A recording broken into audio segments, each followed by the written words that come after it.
Hi, I'm Tina Ann Middleton, author of the Forestville series. I'd like to welcome you today to the writing journey, where we inspire and encourage each other in the craft of writing. Today we'll be talking about taking care of the writer. We'll be right back.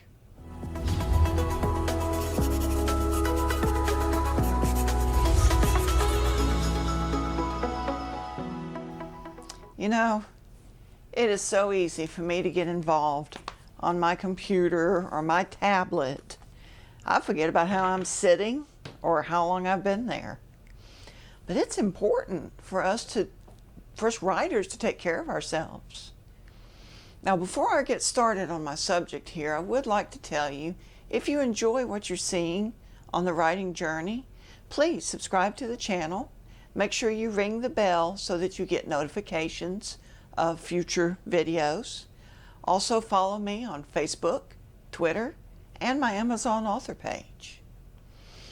So let's talk about taking care of ourselves. And some of these will probably seem like no-brainers, but sometimes it's the no-brainers that we don't think about because we think they're no-brainers. For instance, posture. Oh, I know mine is terrible. I sit at the computer, I'm doing this. I'm hunched over. I don't know why I'm doing that. I don't see any better hunched over than I do sitting up straight. So I need to sit up straight, But I'll forget, and here I go like this. Or with the tablet, Got my head down like this. Wow, that's hard on the neck after a while. Crossing my legs. Now, when you're sitting at a desk for a long time, they say you should keep your feet flat on the floor.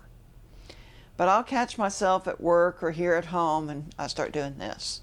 And you can't see it, but I just crossed my feet at my ankles.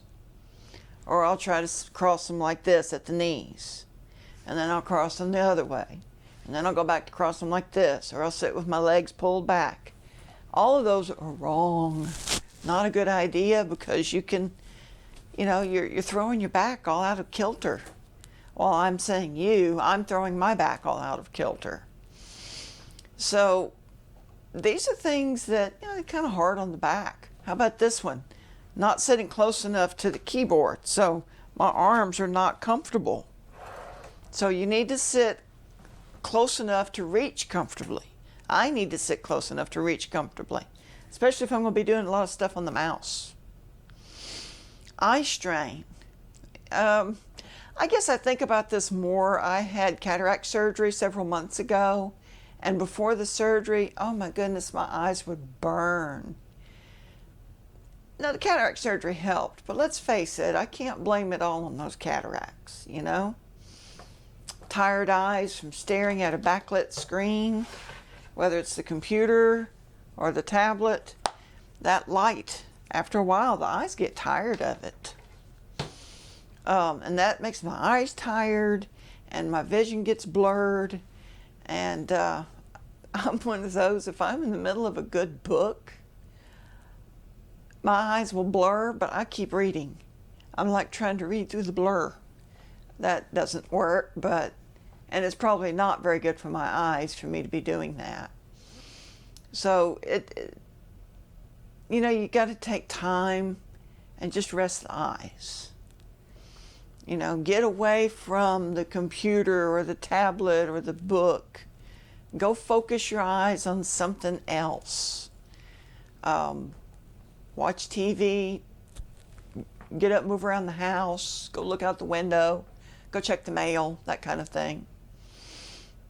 Now, another way that I've not done very good, and I'll bet some of you are the same, is not enough exercise.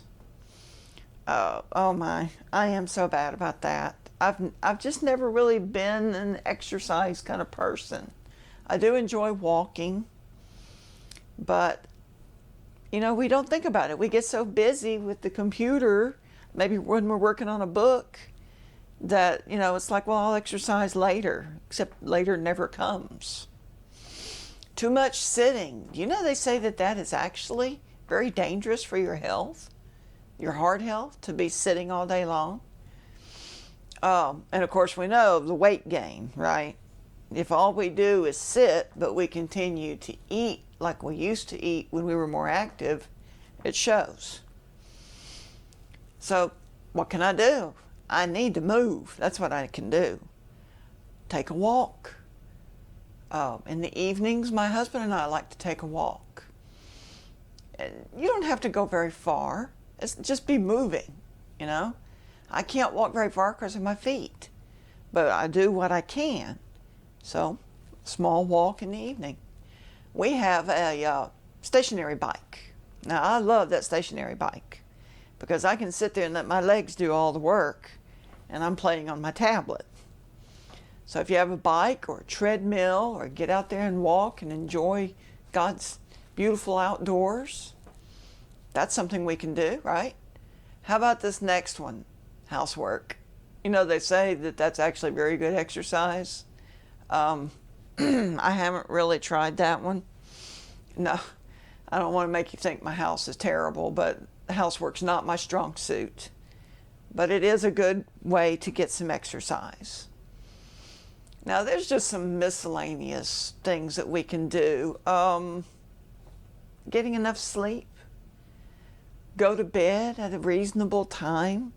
You know, if you stay up until midnight and you get up at 5 o'clock, you're only getting 5 hours of sleep a day. That's going to catch up with you after a while. We generally wind up getting a little less than 7 hours a night. So I try to make up for it on the weekends. I really need to work on that because our bodies need that sleep. Now, I sometimes have trouble getting to sleep. How about you? So there are things we can do to help with that. For instance, don't do something stimulating close to bedtime. That's not the time to have that in-depth, intense discussion with your family member. I wouldn't even talk about politics right before bedtime. Talk about something that'll make you tense. You know, that's a tension maker for sure. So talk about relaxing things. Don't read a murder mystery right before you go to bed. You're going to be laying there trying to figure out who done it. Read something soothing. Listen to soothing music. No backlit screens close to bedtime. Now, I saw somewhere they said, don't read from your tablet, your phone, or computer for at least an hour before you go to bed. I had one doctor tell me, you know, I go to bed at 10. He says, 7. Stop doing it at 7. That's not real practical for me, but I do try not to look at those backlit screens close to bedtime. Chamomile tea. I'm not real big on herbal teas per se. Some of them taste kind of funny to me. But just the plain chamomile tea, and I'll put honey in half and half in mine, it's very relaxing. And it does help with sleep. There are some other teas out there and you can experiment. Now, if you're on medications, you might want to check with your doctor to make sure that those herbs and those medications are going to play nice together. We sure don't want you messing with medications and herbs and sending you to the hospital. Another way for us to take care of ourselves is to de-stress. Spend time with your family. I don't mean arguing with them, okay? That's not de-stressing. But no, spend time with them. Go do things together that you enjoy. Have a family movie night, a family game night. Pets. Currently, we don't have a pet. My husband and I both work, and we want a dog, but we know that that's not fair to the dog to leave it alone all day. We're hoping when the time comes that one of us can retire, then we can get a dog. But pets are supposed to be great for relaxation. I mean, can you beat having that sweet, warm, furry body laying on your lap and you stroking on that fur? That's very soothing. Find you another hobby in addition to the writing that is just relaxing for you. Our daughter has some things that, stress her out. And so she has a couple hobbies she does. She makes those paracord bracelets. I used to crochet until I strained some tendons in my wrist. So I still need to find a hobby that I can do that won't hurt me. But a hobby is good. Exercise is supposed to be good, but not too close to bedtime. Again, walking. You don't need any special equipment. Just make sure you got on a good pair of shoes. Walking's great. Just walk around the block, walk around the cul-de-sac, walk around your backyard if it's not too muddy. But just a nice walk. A warm bath or shower with your favorite smelling soap can be relaxing. Think about it. Have you ever had just one of those days, those of you that still work outside the home, you've had one of those days at work, you just want to go home and escape. And a warm bath, like a bubble bath, or a shower with your favorite shower gel, just sounds really good. So that's a nice way to de-stress. That chamomile tea is nice too. One of my favorite things to do is to just sit in my rocker or my recliner with a cup of tea and a good book and just chill for a while. So taking care of ourselves as writers will help us continue to write. I've mentioned just a few things that might help. If you think of some other things, please put them in the comments below. I think I'm going to try some of the things I suggested myself. Because you know what? I want to keep on writing. And I hope you'll join me. Have a great week.